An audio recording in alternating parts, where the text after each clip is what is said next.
What is up, guys? Welcome to episode 8 of Crave the Book. Today, we're going to be covering chapters 26 through 31 of Tracy Wolff's Crave. And this is a really exciting episode because we get to go down in the tunnels of Katmere Academy. And we get a lot of really major foreshadowing in these few chapters. So let's go ahead and get started.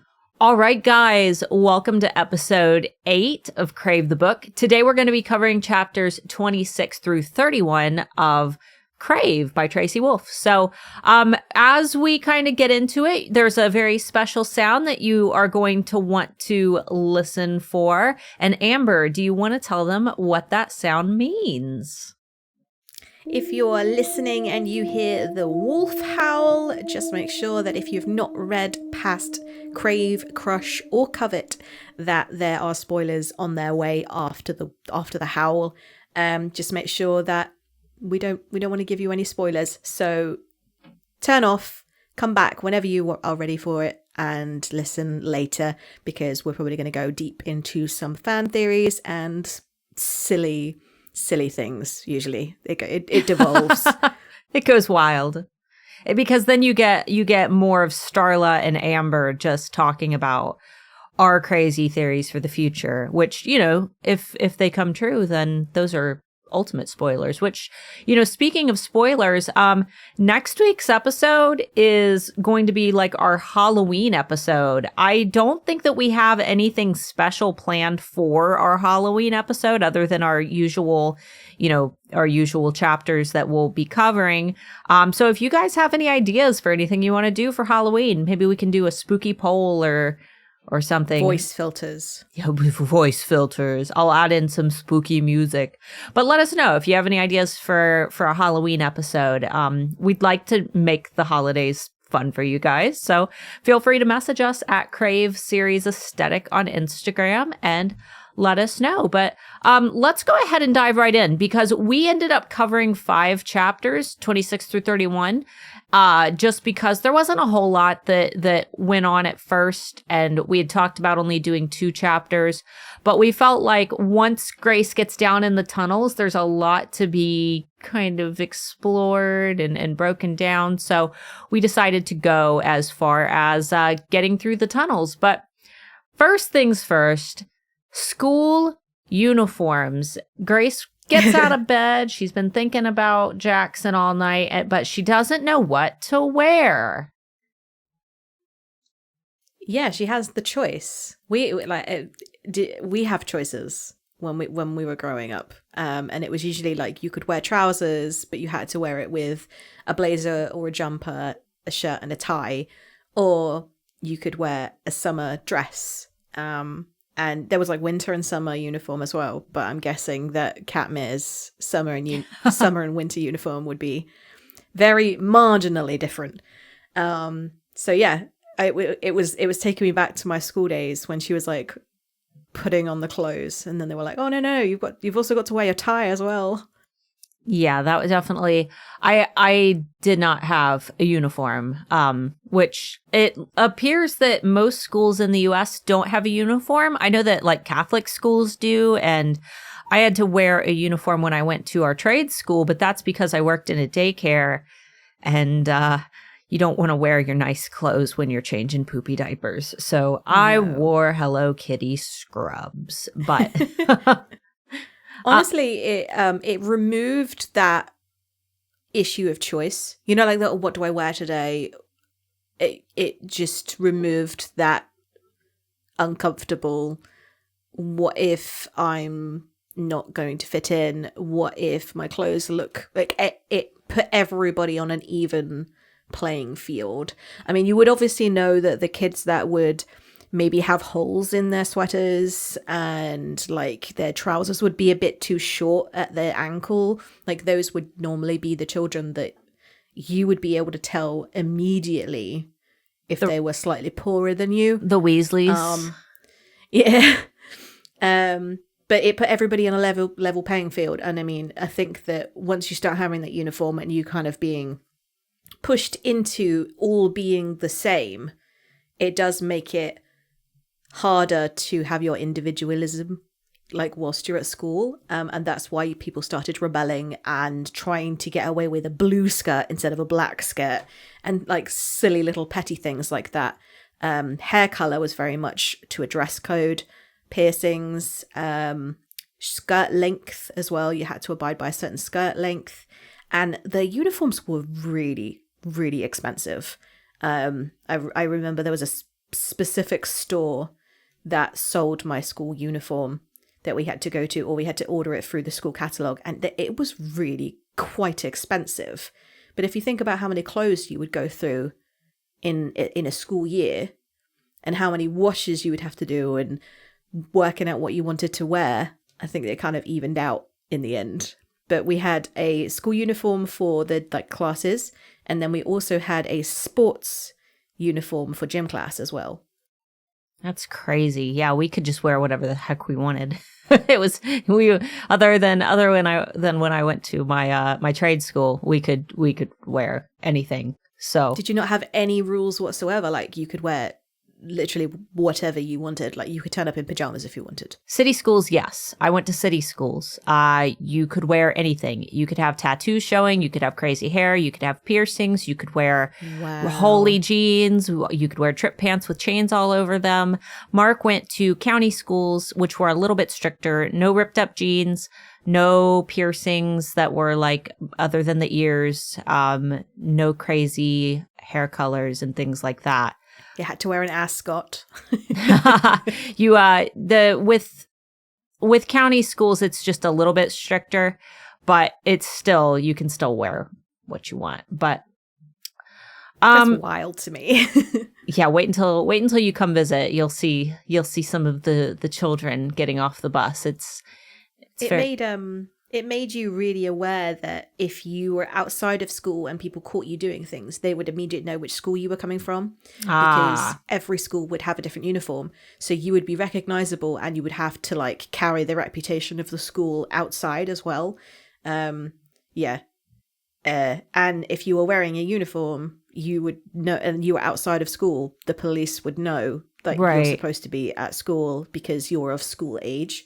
Getting on the bus, if you're wearing a school uniform, you could immediately get a child pass, because it was an instant recognizable you're of school age. Right.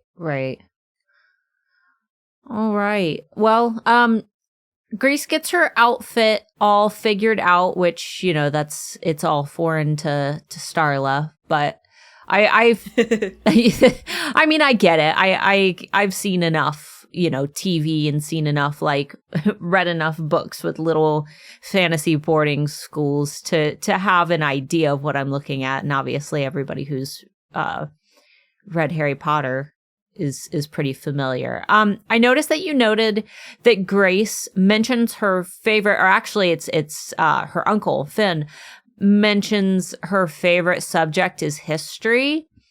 We've never heard this before. She's talked about or art. After. Huh? Or after. No, this is the first and only time that they ever say that her favorite subject is history, because she says that art's her favorite subject. And that she loves languages and she plays the drums, and then her favorite subject is history. So that's a very strange one. Strange curveball. When you were at school, did you get given the timetable, the schedule for the year? Yes. Did you get one of those? Yes. We got them on paper, and then once we memorized them, obviously we didn't have to carry around our little piece of paper. Memorized them? Oh no, I would not be able to memorize them. They were in a 2-week schedule. They would flip. Oh no, we didn't flip. And we would be given a school planner, and we would copy out the paper, the printed out timetable, onto the back of our planner, and then that was what we carried around. That was what we entered our homework into, our assignments, our courseworks, our deadlines, and things like that. It was all in that school planner. We had a planner as well. We just our classes were relatively consistent. We did have electives, for example, I took photography for half the year, and I took weight training for half the year. So those were split, but everything else we took for a full year. Sounds like Grace's school was pretty much very like, you get to choose all of the subjects. It wasn't like you have to do maths, you have to do English. It was it all sounded like they were electives. Yeah, we got to choose. For example, I had to take a math class, but I could have taken geometry, I could have taken algebra. So we had to do all math. All math all in one. Yeah, we got to pick. Yeah, we just had to pick. I wouldn't be able to choose. That's like, which of your least favorite meals would you like to eat tonight? I'm like, No, I just figure out which one's the easiest. And I took that one for math. For English, I always pick the hardest, but for math, I always pick the easiest. So we had mentions of Pop-Tarts, cherry Pop-Tarts and brown sugar Pop-Tarts, which Amber doesn't have all the crazy Pop-Tarts in the UK, so she's going to get to try those when she visits America next month. But you know, cherry Pop-Tarts are okay. I am not a fan of the brown sugar Pop-Tarts. I feel like Pop-Tarts have to be fruit. I don't like the brown sugar ones. I don't like the chocolate ones. But we'll have Amber. They don't sound appealing. Yeah, they're all right. I mean, they're desserts. I can't imagine having them for breakfast. So we will, and obviously Finn felt the same way because he's like, can you guys just do me a favor and eat a fruit? And of course they're like, they are fruit. Like he's trying so hard to be the dad in the situation. And how about he removes Pop-Tarts from the menu if he's that concerned? That's true. Master. That's true. He could just completely say, "Oh, sorry, they're too difficult to import." Yeah, like I'm sure that he has some say, right, over the nutrition of the students, especially as he belongs to the same faction as the people that cook the food. Exactly. As does his daughter. So yeah. And for the second time during this little meeting, he had come in to check on Grace and make sure that she's good and give her schedule.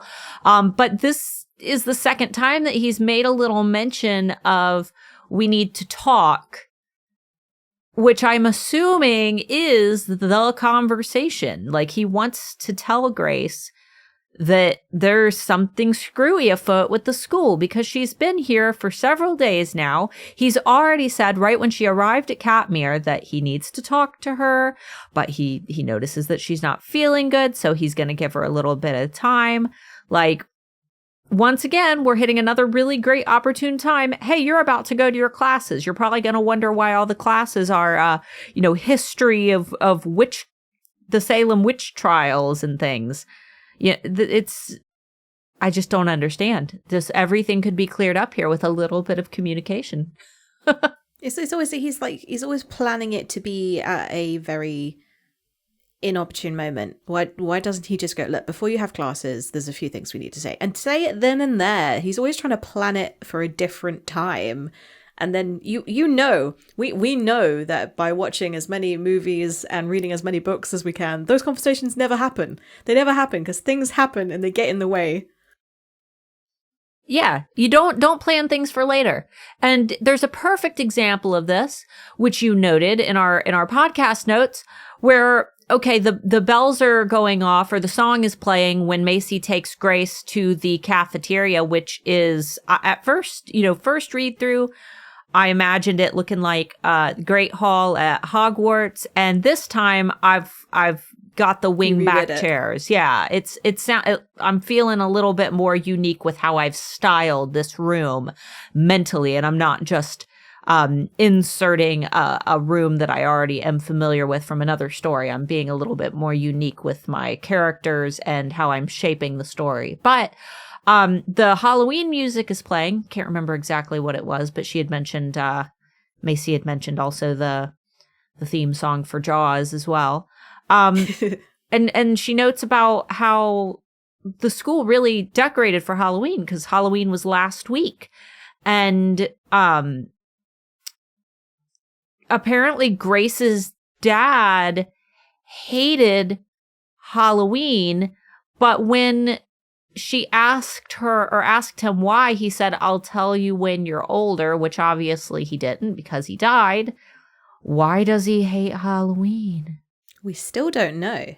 We still don't know why he hates Halloween. And even Macy was a bit confused because she said, oh, that's weird. Like, even she knew that it was weird that her dad didn't like it. Or she was like, oh, that's weird. Like, maybe she does know. And she's saying it's weird because she does know. Because she goes, oh, that's weird. But then she's like, but look at this room. So maybe she does know why. Or maybe it's just the overall cheesiness of like Halloween vampires and little witches on broomsticks. And, you know, maybe it's just kind of poking fun at their factions. And maybe that's why he doesn't like it. Or maybe he just hated the commercialization of it because he knew that the things that they were like making money out of were real people that he knew. Yeah. That it might be just one of those things where it's almost insulting that everything is cutesy and fun and commercialized. So who knows? I hope that, you know, maybe somewhere in court we get some reveal as to why he hated Halloween. That would be a really fun callback. I love when things are mentioned in a first book and then you read several more books and then that little piece that you got in the first book finally gets explained way later after you've basically forgotten it. But so Grace is in the cafeteria, in the super bougie cafeteria with all the crazy wall murals and whatnot. And she's sitting with Macy, and Macy has just brought her all kinds of food, like world's best cousin. Please bring me all the food and all the drinks and the coffee and the juice. However, if somebody brought me a big platter, Amber, I don't know about you, but if someone brought me juice and tea and coffee, I would not be like, ooh, the cranberry juice is what I want. Like, no, give me the coffee any day. Yeah. I know that I'm supposed to go for the tea, but I bet that American tea is weird. Or Alaskan tea. Yeah, I mean, and I've got it under pretty good authority. Don't trust this tea. Yeah, I've got it under pretty good authority that you probably shouldn't trust the tea at Katmere Academy. I love the red juice note that you have on here if you wanted to. Yeah, so I said that she automatically just assumes that the juice is cranberry because it's red. Or she even just automatically assumes that it's juice. And I just thought that it could lead to some shenanigans if the blood bottles were transparent everywhere. She's like, ooh, cranberry. Mm. Those big giant tumblers full of delicious cranberry juice that are all on the table. But those aren't for you. Those aren't for you, Grace. Those are for someone else. Is this from Concentrate? Yes. That's why it's almost black. You can't even see through it. More so this next one I actually did some research on. The type of tea? Yeah, the tea. So when Macy mentions the fact that she's more of a tea drinker, Grace says, oh, you're like my mother. My mother was a tea drinker. She was an amazing herbalist. And she loved her lemon thyme verbena tea, which I was like, what the hell is verbena? So I did a bit of research, and apparently lemon verbena is prized for many health benefits. It's widely drunk as a digestive aid, making it the perfect cup for after dinner. The tea's relaxant qualities means that it can be drunk to soothe stomach cramps and period pain. It's also for calming the mind as well as the body, and it's well known for relieving stress and nervousness, and it's also caffeine-free. And I thought that was fascinating, that not only did she just say, oh yeah, she used to make her own blends of tea, but she also did a little bit of research and made up this is what the tea that her mum made. But yeah, it'd been about a month since she's drank this tea, and she's got this tea in her pocket, and well, not in her pocket, in her suitcase, and she just doesn't have the heart to drink it because that then removes its permanence. It's like, if I drink it, I'm removing that one last thing of my mother that I still have. And that's when I was like, okay, so it's been a month since she has stopped drinking her mother's special blend. What's gonna happen? I wonder. Is it wearing off? I was gonna say if she's been drinking this tea for years and years, and now she's gone a month. I mean, spoiler territory, but for those who haven't read this far, maybe start thinking about that tea. Start thinking about it. Surely she would have withdrawals as well. Surely tea withdrawals. She's British. Well, not even that. It's like if you have something quite consistently for your life, and then all of a sudden you stop doing that thing, you do get withdrawals. And I was thinking, like, if it is actually a drug, that her mother was actually drugging her for whatever reason they decided that she needed to be medicated, surely she would also have withdrawals.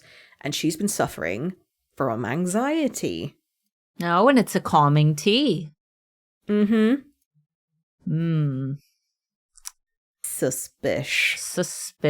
I think that we're gonna get something about that tea in court. I really do. I've thought that from the beginning. I've always thought that we're gonna get something with her mom, which, for those who aren't aware, we do get a little bit of bonus content about Grace's parents in the Witch's Court bonus chapters, which you have to actually get all 3 versions of Covet in order to own those bonus chapters, and they have to all be purchased at different bookstores. Target has Vampire Court.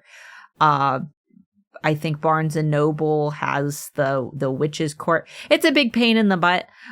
So if you're interested in reading those and you don't want to go on a magical scavenger hunt, or you don't have those stores in your country like Amber doesn't, to be able to get all of these bonus chapters, there is actually a Reddit where I was able to find them. So I would just type in Tracy Wolff Covet, Witch's Court, Vampire Court, Dragon Court bonus chapters, and then Gargoyle Court we will be getting in November, because that's a Bookish Box exclusive for those who pre-ordered the Bookish Box Super Editions, which I did.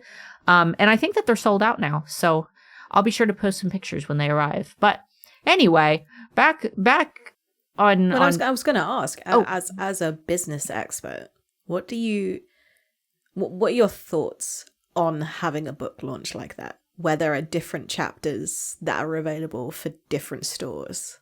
I've never heard anybody do that before. I haven't either. I have mixed opinions on it, keeping in mind, guys, that I own multiple businesses and I'm also a business coach, for those who aren't aware. I like the idea of it, but at the same time I don't, because it reminds me of like buying DLC for a video game where you've already bought the book. You shouldn't have to buy more book. And it makes it really hard to get a hold of it. I think that bonus chapters should be available for digital download no matter where you live, and that you shouldn't have to go buy 3 physical hardback copies of a book that you already have. I would love for her to release them all either in their own book, like a small novella. Little novella. Yeah. Or a novella that has all of the bonus chapters, maybe we'll get that. Maybe that's something that's in the pipeline. But I do think that they should be more easy to get your hands on, because though they are not essential to the story, I've read all of them. It's not something that you have to be able to read the story, but some of it's hella important. The part about Grace's parents and when Grace is a little girl in Witch's Court bonus chapter, I find that to be hella important. The Vampire Court one isn't as important. It's how Cyrus and Delilah meet, which, that's cool. But the chapter before that is our bonus chapter with Hudson and Grace, where after one of the little breakdowns takes place in Covet, there is a bonus chapter where Grace goes to Hudson's room. And we get a little extra. If you're like super duper obsessed with reading all you can about Hudson and you need more, like that's an essential chapter to read. So yeah, you guys can find those on Reddit though, if you need them, because I highly recommend it. They're not long. They'll only take you like 30 minutes to read all of them, but they're really good. But anyway, okay, so we're sitting at the lunch table, super fancy lunch table, and Jackson appears out of nowhere like he so often does, and he flips his chair and sits on it backwards, which it's a wingback chair. Oof. So he's got like the joints and tendons of a god, because you would have to really spread them thighs to be able to sit backwards on a wingback chair. Like, I don't know. That sounds painful to me. But then we get our line. I love that you noted it. Pop-Tarts aren't what I'm hungry for. In hindsight. Yeah. In hindsight, no shit, Sherlock. Of course they're not. But that's one hell of a line. Mm-hmm. Yep. And everybody in the table can hear it as well. He didn't even say it quietly or privately. He says it in front of everybody, and everybody kind of just snorts with laughter. I know, the vampires are all just like, they're just kind of like ebbing them on. Yeah, like, I don't know about you, but when I hear like other people flirting around me, I feel so uncomfortable. Oh yeah. And I'm just imagining like them like being really funny around Jackson, and then Macy's just sat there cringing like, I wish the floor would just swallow me up. I just don't want to be here anymore. This is all so bad. Well, it's payback. It's payback for the welcome party where Grace is standing there with no friends, all by herself, and Macy introduces her to Cam, and then Cam pulls Macy onto his lap, and they just start like snogging. Yeah, they're like nuzzling. By the way, we just watched oh crap, Half-Blood Prince with Taylor for the first time. Taylor's my daughter, and she is 9. And she had never heard the term snogging. That's not a term that we say here. In fact, I don't think that I'd heard it before. Really? No, that's not something we say here. But what do you say? Kissing? Smooching? Making out? No, we don't say smooch ever. Smooching? We know the word, but nah, that's really like, that's what your grandma gives you. She gives you a smooch. Like, smooching. Nah. Like a really wet kiss on your cheek. No, that's a smooch. No, a snog is with like, it's when a kiss becomes tongues. It sounds like something with a nose. I don't know. It sounds like I don't. It sounds boogery. I don't like it. Did you not have the series Angus Thongs and Full Frontal Snogging where you are? No, I don't know what that is. It's so bad, but so guilty pleasure. As a teenager, I read all of them. It was, yeah. It's the most British thing I've ever heard in my life. I don't like it. I put in a line which I love because I don't know. Grace says, they're just like any other group of friends, except funnier and way, way hotter. Knowing he's got friends like this makes me like Jackson even more. And my reverse harem. I'm just like, man, if anything happened to Jackson, at least he's got all these hot friends. Mecky would get it. Come on. Mecky would get it. We got in trouble. Somebody said that, apparently Tracy said it's not pronounced Mecky. It's pronounced like Mackay. It's like Mackay Pfeiffer. See, I always thought that, and then you called him Mecky, and I was like, maybe I'm just like, I don't know enough black people with names like that. In the audiobook, she pronounced it as Mecky, and that's why I started it. I'm like, well, if it's the audio, I said if she pronounced it like this in the audiobook, that has to be the correct way to pronounce it. Blame the narrator. And now it's going to be forever in my head. Like, that is how I'm always going to say it. I will never say it right now. Yeah, no, I thought it was like Mackay Pfeiffer. I don't know. I'm always going to be wrong, and you guys can get mad at me and yell at me in the comments, but I will probably slip up every single time because like Mecky just sounds cool. Like I'm thinking like, I don't know. There's also another name that you've pronounced weird this entire time, and I've just adopted it. What? It's actually Jackson. No, it's not. You're messing with me. It's not Grace, it's Grass. We'll just start pronouncing everybody's names wrong just to make people twinge. Just put the emphasis in the wrong place. It's Massey.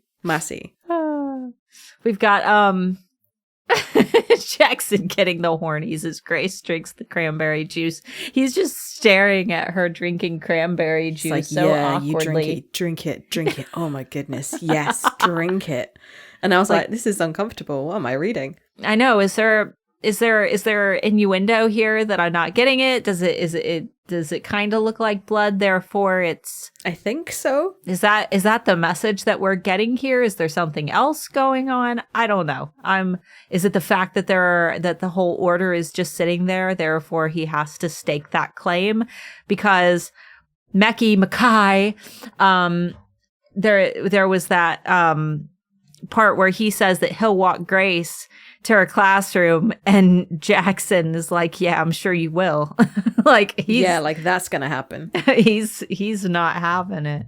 And then Grace completely ignores it and is like, that would be lovely. That would be me. She just completely just misses the understanding between the two that Mackay is not doing that. Yeah, override. One thing I noticed was Luca, there was a mention that he was dating a soul-sucking demon, and I'm like, was he actually dating a soul-sucking demon? Like, maybe. Because the first read through, I was just like, oh yeah, he was dating, he was dating a bitch or something. And then I read it the second time, and I was like, oh, maybe it was actually a soul-sucking demon. I also liked that he was, I think for the first time actually referred to as Hispanic, and how he trilled his R's. So he said the R, and I was like, genuinely didn't realize that he was Hispanic. I'm giving the character so much more attention this read through. I mean, first read through, I was just like, name. And now I'm honestly using Lulu Lucky's art as like my baseline for what the characters look like, because originally I didn't have a good like look for all of them in my head. And I think that I like how she's made them all very, I don't know, they look like your emo kid clique at the school, and I actually like that look about them. So that's what I've chosen to make them all look like. I'm also reading through and looking at the characters and hearing like Raphael, and I'm like, unimportant. Yeah, like we will hardly hear from you again. Yeah.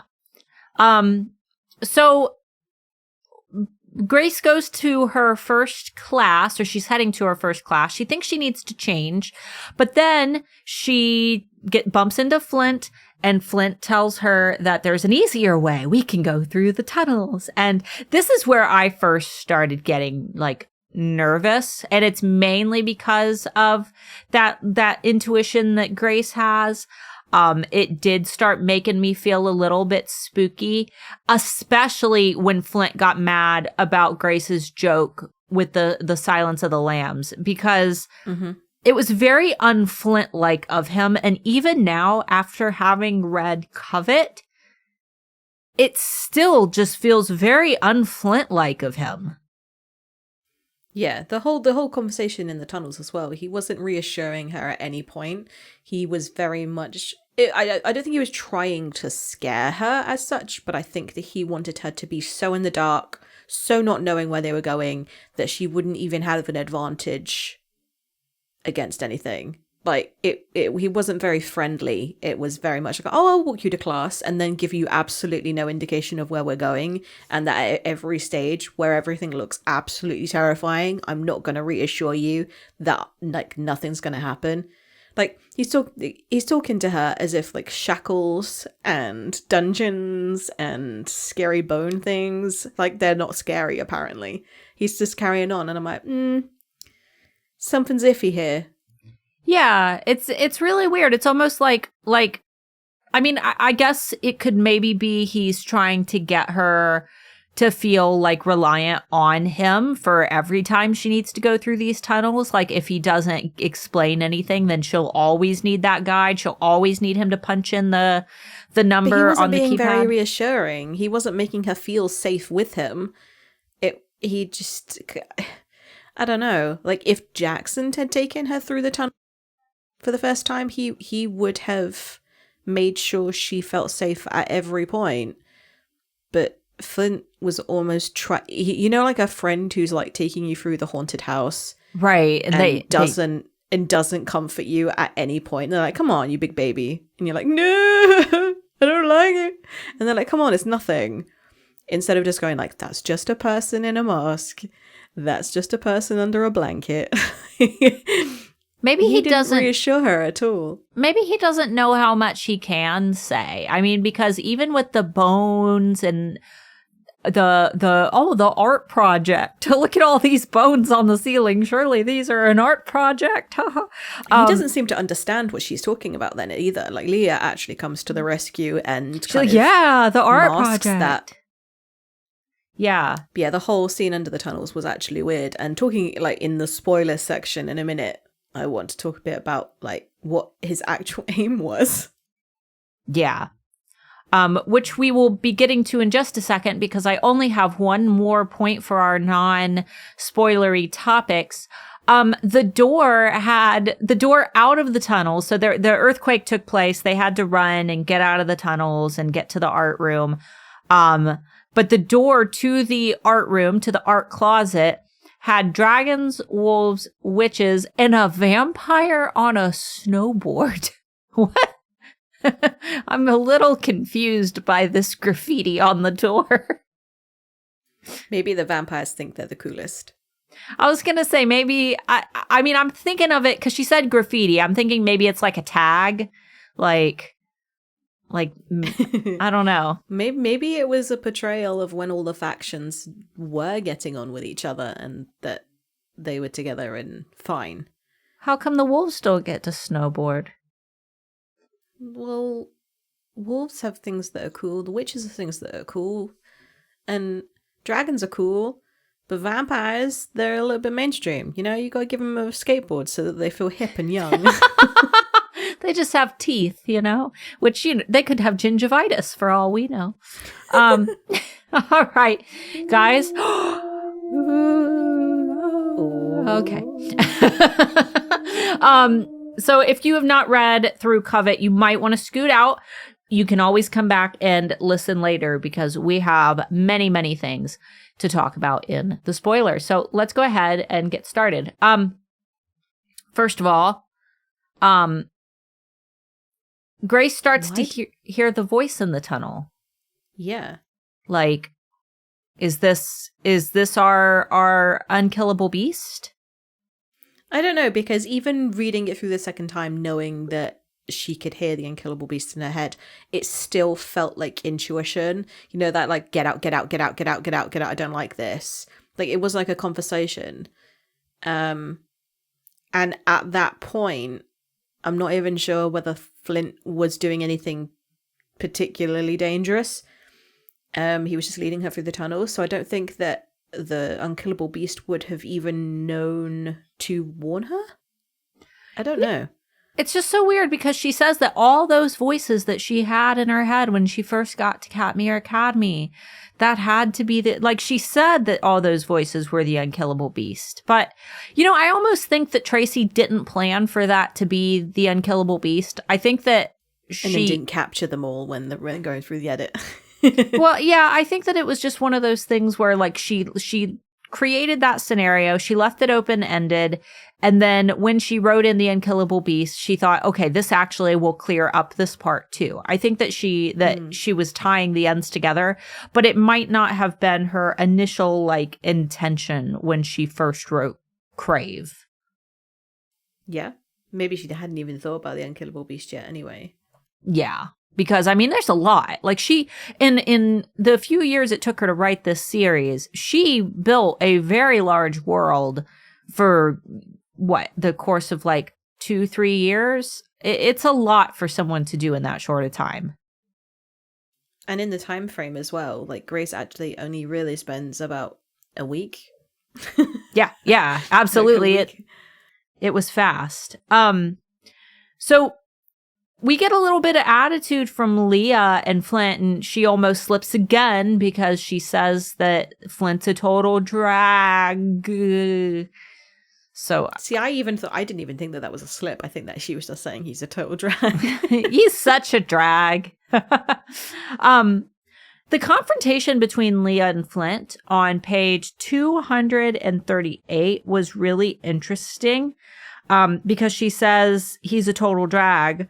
Flint says, bite me. And then she says, you wish. And then he says, I wish you'd try. He returns her look with interest. What? I wish you'd try? I got that too as well. And I was like, I don't know what is going on here. Maybe it's like I almost like when two guys are like facing off, like they're about to start fist fighting, and one of them's just like, I wish you would hit me. Like maybe it was one of those like, I wish you would start this war. Give me a reason. Exactly. Yeah. Give me one good reason to kill you. Give me one good reason to snap. Like, give me one good reason to start a war over this. Maybe it was that, not like a sexy, like, ooh, I wish you would. Or maybe it was like he wanted Leah to be the first one to chuck Grace into that world, because it wouldn't just be like a human bite. It would be a vampire against a dragon bite, and then if he got hurt, he would transform into a dragon. I think that's how it works. Dragon biology. Yeah, and I'm just thinking like maybe he really wanted an excuse to actually introduce Grace to the world. And even in the tunnels, he's talking to her and he's like, have you really not guessed it yet? Like, what? You must have. And for the first time, she does admit to herself that she knows there's a reason why things are very weird. She just hasn't worked out the reason yet, and that she's not naive. She just doesn't have all of the answers yet. And I really think that he actually really does want her to know. He wants her to be introduced to the world, and he hasn't really breached that boundary yet where he can cross it and go, okay, I am actually a dragon and Leah's a vampire. Right. Yeah. And, maybe he'll get in, maybe it's a thing where he'll get in trouble. It might not even be like a you'll get in trouble with the school thing. It could be like a you will get in trouble with your court, because he is the prince of a court. And Jackson is the prince of a court. So there could be like a whole thing attached to that. I also noticed the earthquake happens, which is obviously Jackson. How did Jackson even know that Grace was with Flint? Because it's obviously he gets the earthquake when he's angry and when he's feeling thirsty. What triggered that earthquake? So she managed to send her schedule, her timetable to him just before they went further enough into the tunnels to like lose signal. And I think, did she lose signal? I don't know, because he was messaging her, but she just wasn't responding because she was scared. She probably was going to wait until she was out. And so he obviously knew that she had art class, and then he walked or faded or whatever he did to art class, realizing that she wasn't going that way, knowing that she had gone into the tunnels. But I don't necessarily know that he would know that she was with Flint. He just knew she was not answering her phone. And I don't know whether that was just a teenage boy, like, overreacting.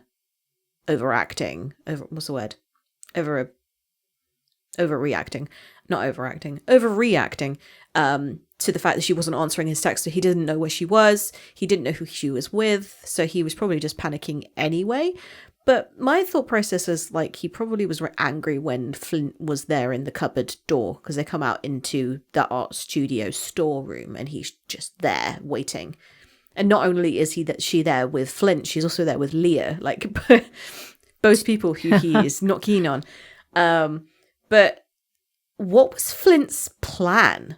Like, we still didn't find out. Like with the tree, it was obvious. He was pushing her out of the tree so that she would fall and die.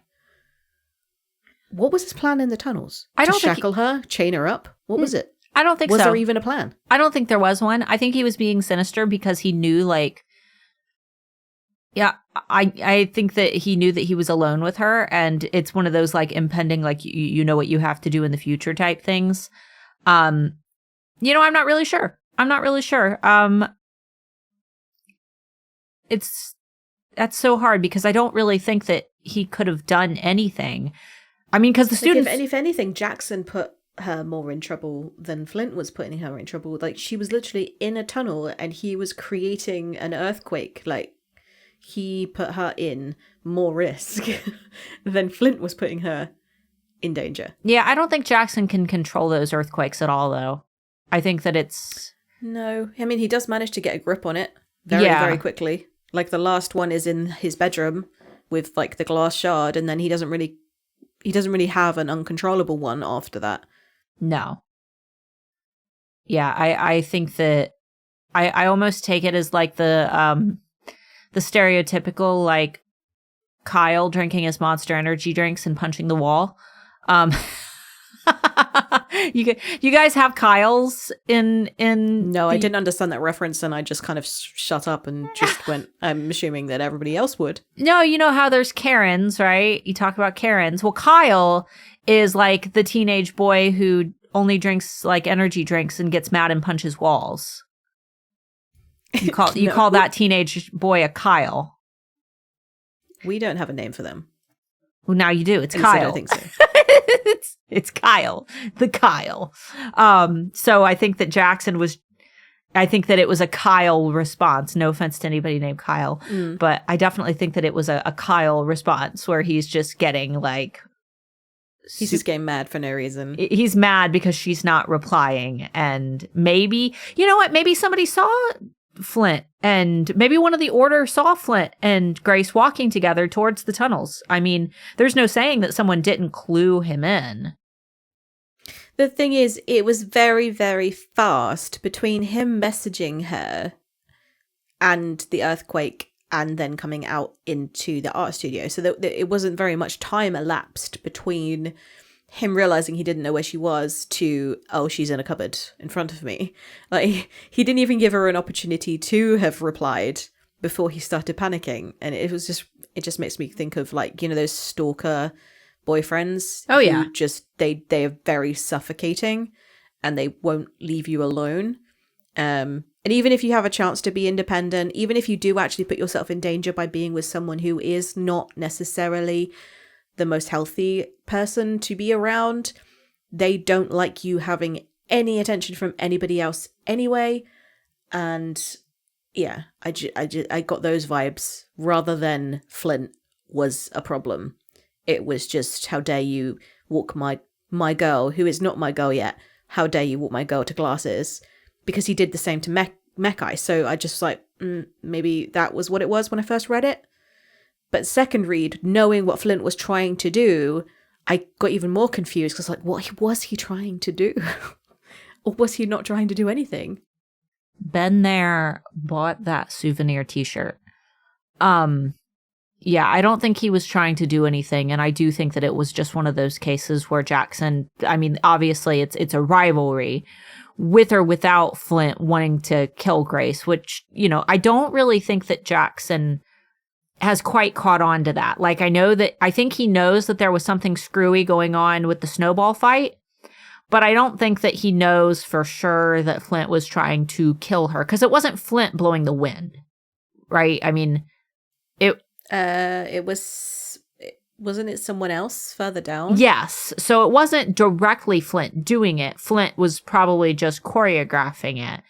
So, and then also was not going to anything to save her. Yeah.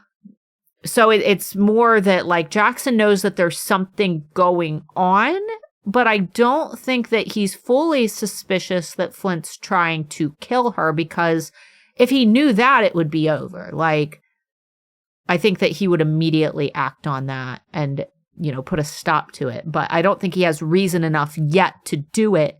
And maybe that's why he's being so protective, is that he wants to make sure that he's keeping an eye on her, because he knows that there's something going on, but he can't do anything about it because he doesn't have reason enough to do anything yet.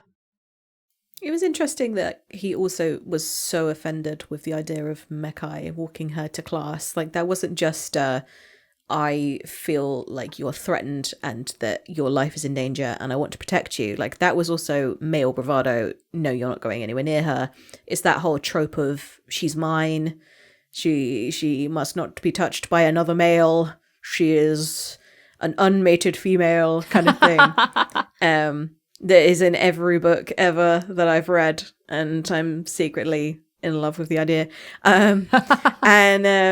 Yeah, it was just like, okay, so that happens. But actually, the relationship evolves very fast, and Mekai is actually trusted a lot more around her and is actually used more of a protector than any of the other members of the Order, which was quite nice. Like seeing how he treated Mekai around her for the first time that he meets her, to covert level, where he's actually part of their gang and saves Grace on multiple occasions by just being there when Jackson's not available. It was quite nice to know that Mekai becomes more of a figure.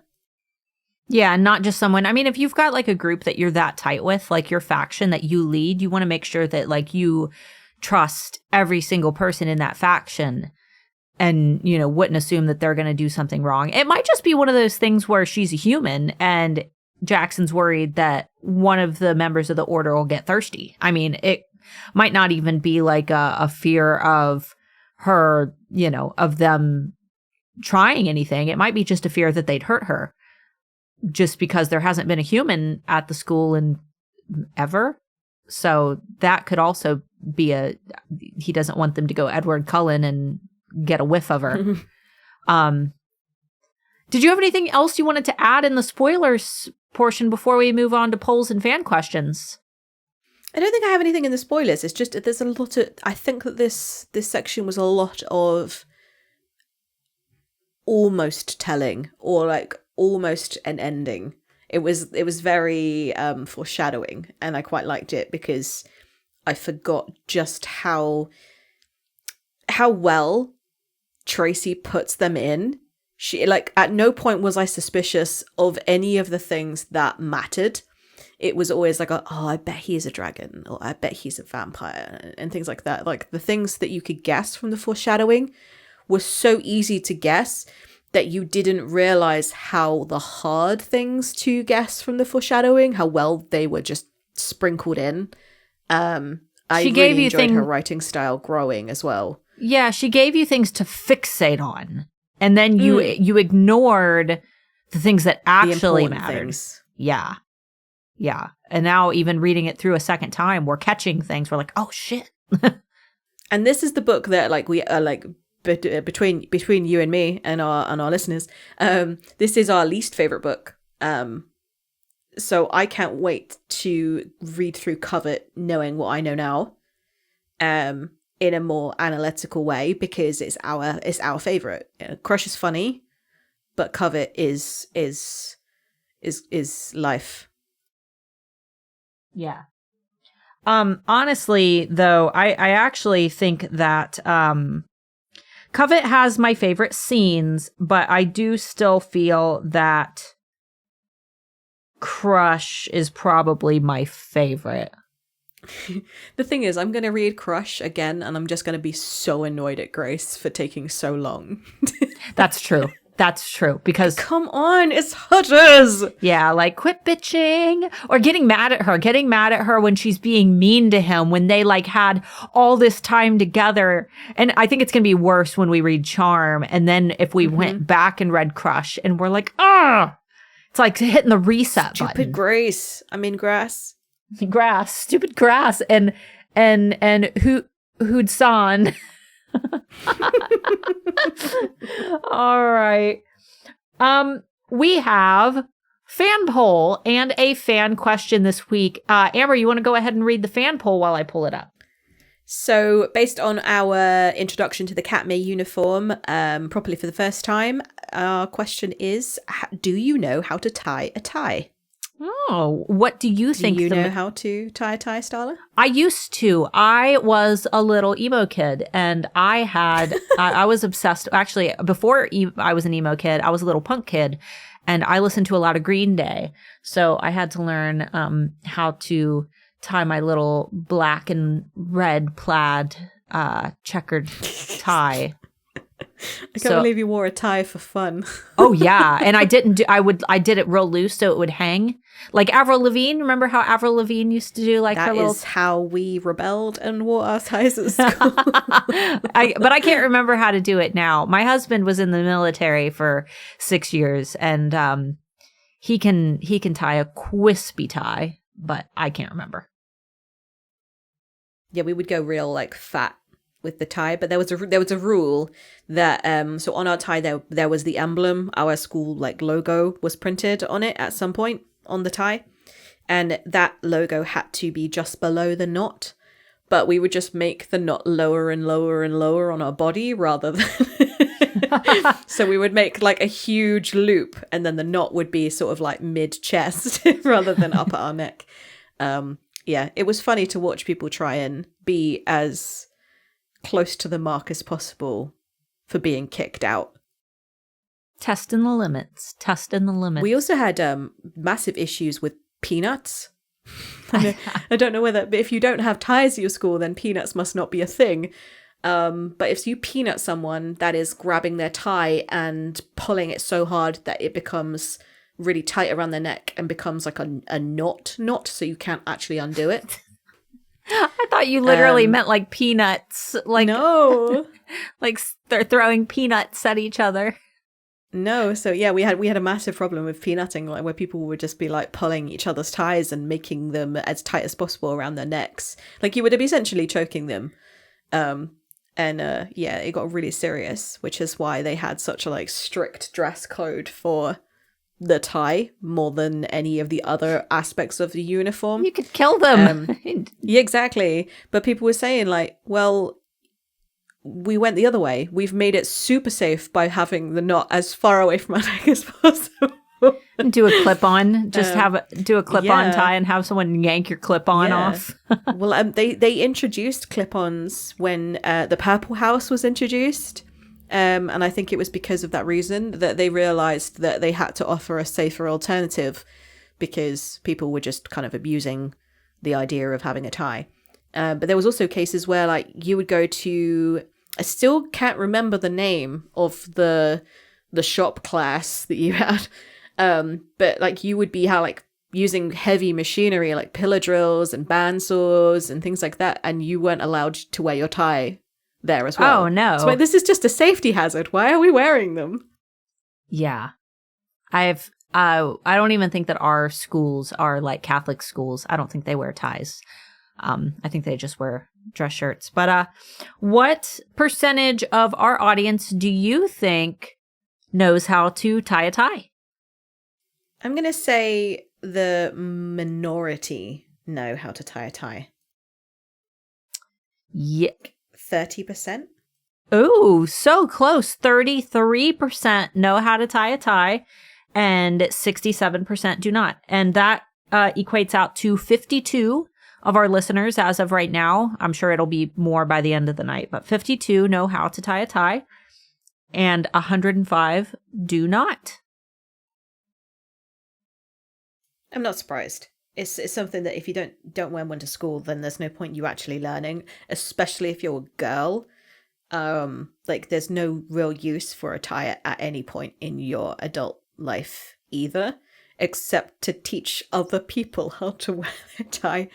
So like you're going to a funeral or a wedding and they have ties, they usually don't know how to tie them. And there's me just like, I do. And it feels very motherly of me when I'm doing it and really bizarre. But yeah. And it's weird to do it backwards. It's even harder because you've taught yourself how to do it over a very lengthy amount of time, over 8 years or so, how to tie a tie. And then all of a sudden you've got to do it backwards on somebody else. And then you look like a right tit. Well, now we have YouTube too. And, you know, when I was a teenager learning how to tie a tie for fun, I kind of had to figure that out on my own, or find a Google, like I'd Google it and then I'd find like a badly done like wiki how with drawings on how to do it, which is not the same as watching YouTube a video. fixes everything. Yes, YouTube does fix everything. God, you guys, YouTube is the greatest thing ever. And when we were teenagers, you know, kids don't really go through the awkward stage anymore where they don't know like how to do makeup and they're throwing on like obscene amounts of lip gloss and drawing their eyeliner on super duper like sloppy. Like you have makeup tutorials now. We didn't have that. We just we got a bunch of our mom's makeup and then we just like threw it at our face and hoped that it like splattered in a good way all over us. So I use Alexa for everything as well. So like I ask her like math questions.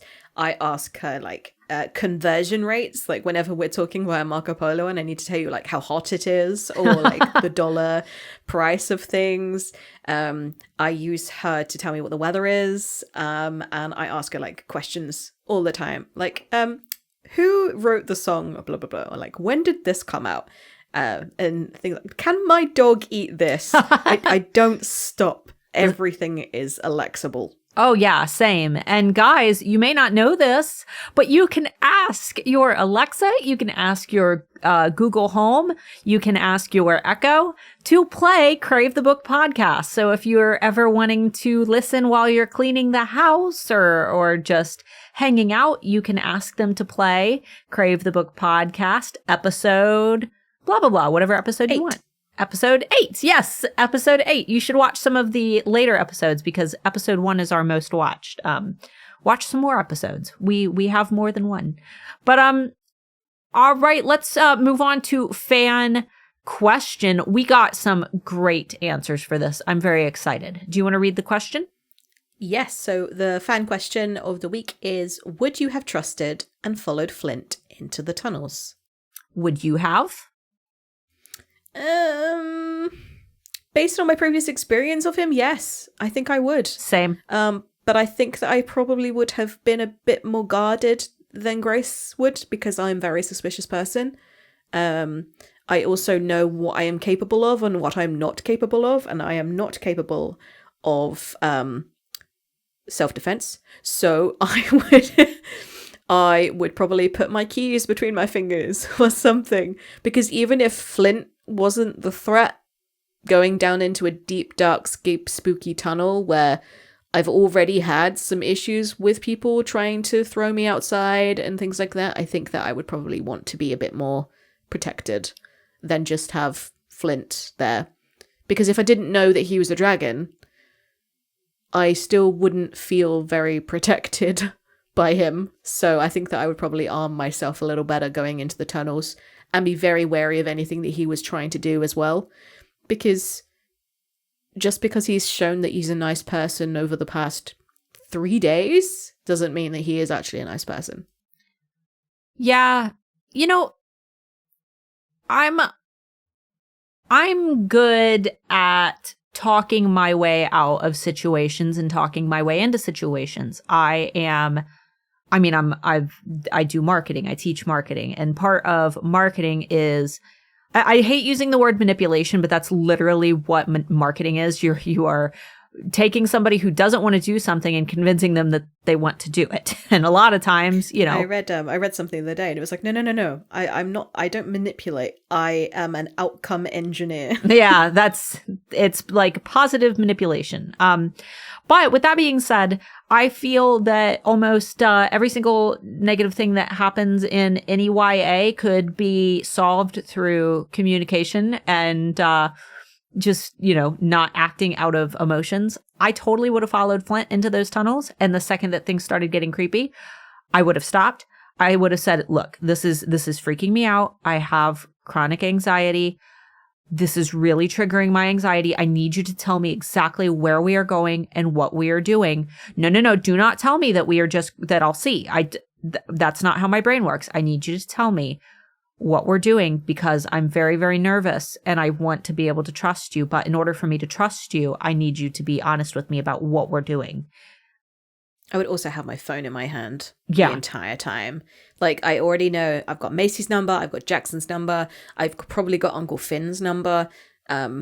Like, I know that we do these every week, but PSA, if you're ever going somewhere where you don't feel comfortable, text a friend at least where you're going and who you're with.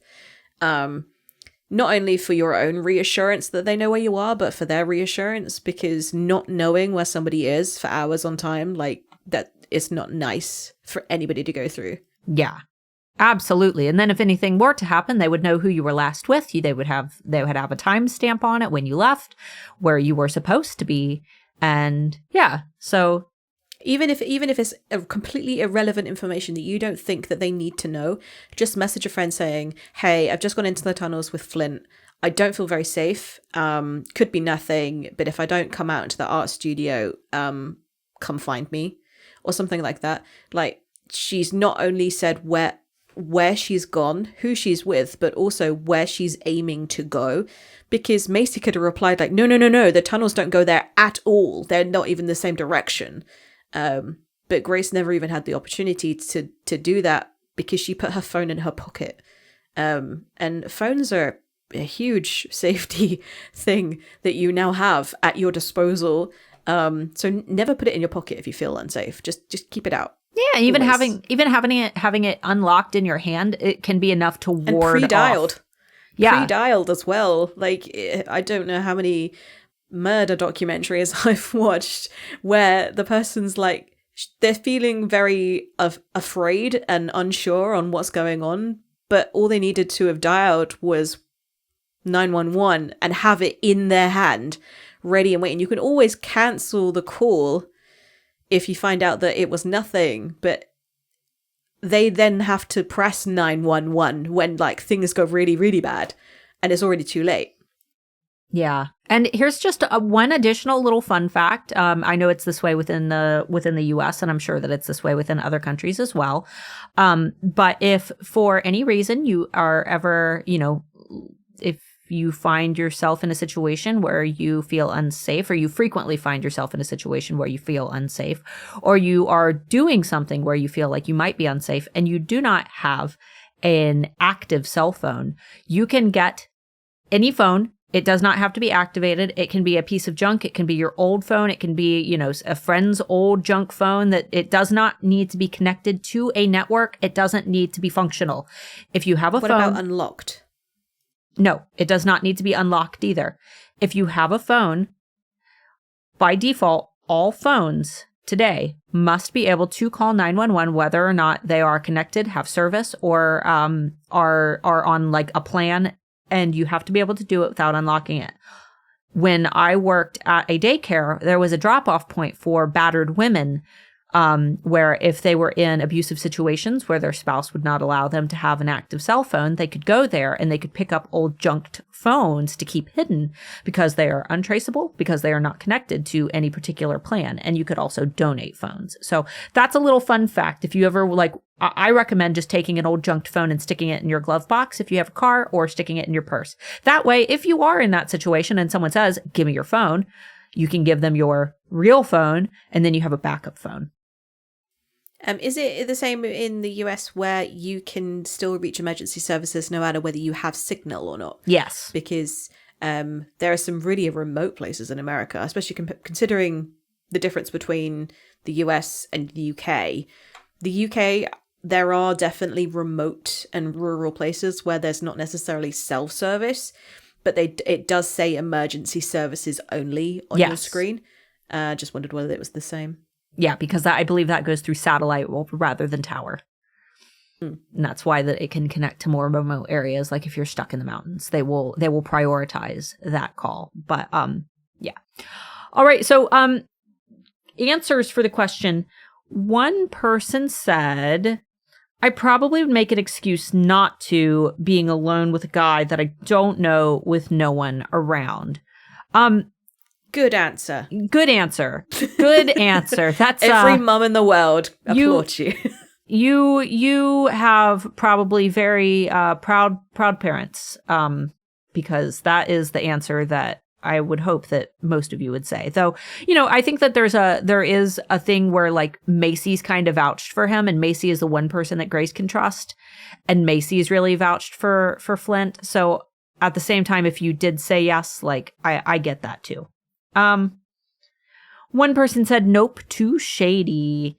Another one said no, he gave bad vibes back then, which, back then, yeah. If we're talking about Flint and Covet, he's my favorite character in Covet, other than Hutters.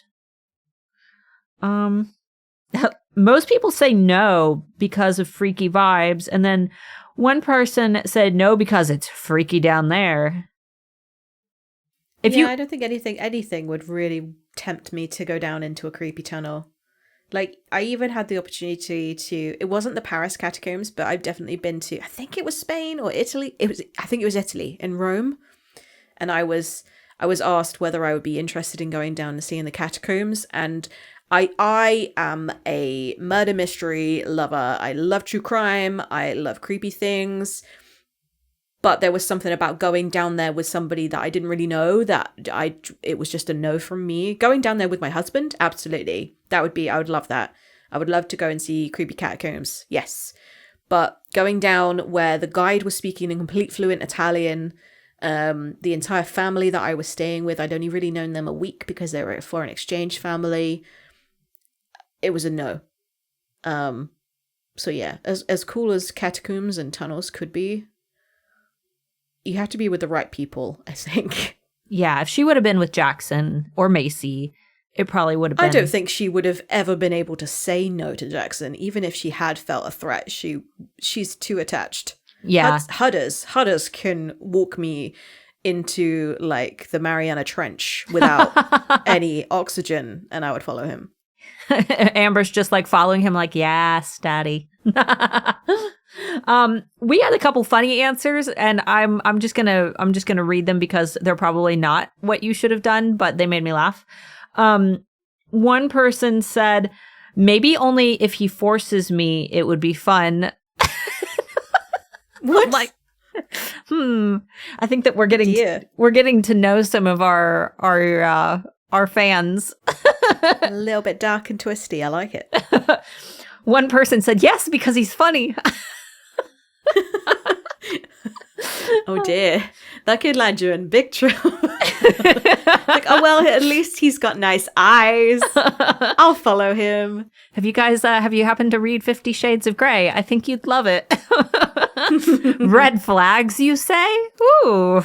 One person said yeah because he's a hot guy taking me into a tunnel, means he's making a move in my world. Yes. Not when you're 17, though. Let's see. Oh, one person said I would have not gone in the first place, no matter who was there. No. Some people, I think, especially if you've got, like, claustrophobia or anything about, like, being in, like, dark, small, cramped spaces, the tunnel is probably the idea of hell.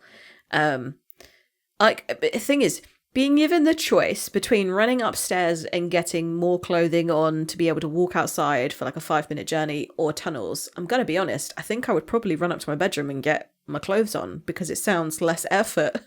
Yeah, you could just lie and say like, oh, I gotta pee anyway. I need to freshen up my makeup. My pits stink. I need to put on deodorant. Like, I need to powder my nose. You can find a reason to go upstairs. Powder my nose in the US, you say that when you're going to go to the bathroom and do cocaine. I did not. Did you? But us Brits and our noses, we need a lot of powder to cover them. That's going to be one of those things where Amber comes to the US and she announces at the dinner table that she's going to go do cocaine in the bathroom. Well, I'm going to do it deliberately now. You should have told me. Do it at grandma's house. I think ignorance would have been funnier if I'd said it and then everybody busts out laughing and I would have been like, I don't know what's funny. What's funny? Oh God. Yeah, I mean I'm sure that at one time there were. I'll come back with literal talcum powder on my face as well. Like, come back like ready just for the joke to continue. Just be like, what? Start like rubbing my teeth. Oh God. Don't do drugs, kids. Don't do drugs. And then we had one last one. I mean, we had a lot of them. Most people said no. Most people said no, too creepy. He was given bad vibes. A couple of our like kinkiest members said yes. And then a few members said like, yeah, because he's been nice up until this point. He literally hasn't given me a reason not to trust him. But one person said, I would have. He's been nice so far, even if my gut told me differently. I think I would have to see, I think I would hope to see the good in people. Probably not a good idea, though, since it might get me killed. But yeah, I'm always like, I do really try to look for the good in people. Often it has led to my own pain and suffering. Yeah, my own demise. But I do try to see the good in people, especially when I'm very much I will trust you until you give me reason not to.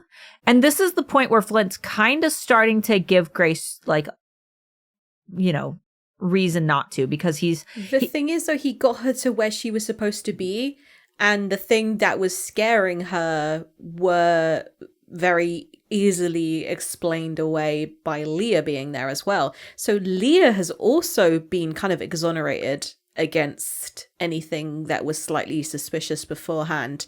The one thing that could actually cause something bad to happen was the earthquake, which she's already deemed as natural and not caused by anyone in specifically. So yeah, I think that he's still very trustworthy if you are a very naive person. Yeah. Which Grace is kind of currently still. Oh yeah. I mean, what YA main character isn't naive, other than maybe like Feyre from Court of Thorns and Roses? I think that she's very intuitive. That's why that series was such a breath of fresh air, because I'm like, oh my God, a female protagonist who actually has an idea of what the hell is going on. Yeah, imagine if it was like told from the point of view of her sister. Oh God. Ugh. I mean, Court of Silver Flames is, or do you mean Elaine? No, her other sister, Elaine, where she's very much very sweet, innocent, naive, doesn't want to believe anything bad could ever happen.